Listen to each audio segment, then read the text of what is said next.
How to use Bookmory app. So if you want to use Bookmory app, then what you need to do is first you need to open up your Play Store and you need to search for Bookmory. Once you've searched, you'll need to install the application, and after installing the application, you need to tap on open, which is on the right side. Once you open the application, now you just need to simply tap on the plus, which is here on the left side, and add books. You can source your book or you can add a book by barcode or input.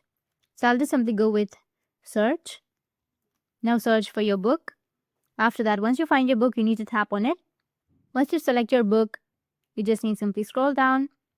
And here on the top right, you will have save option. You need to just go with save, which is right here. Tap on save. And it has been saved. Now go back. Now under read later, you will find an option of the book that you've just added, which is right here. You can tap on it. And then you can start, which is on the bottom. After you finish reading a page, you can tap to change page and select the page that you want to read. Go with start and then tap on change page, and then you can change the page and then go with the tick, which is on the bottom, and that's it.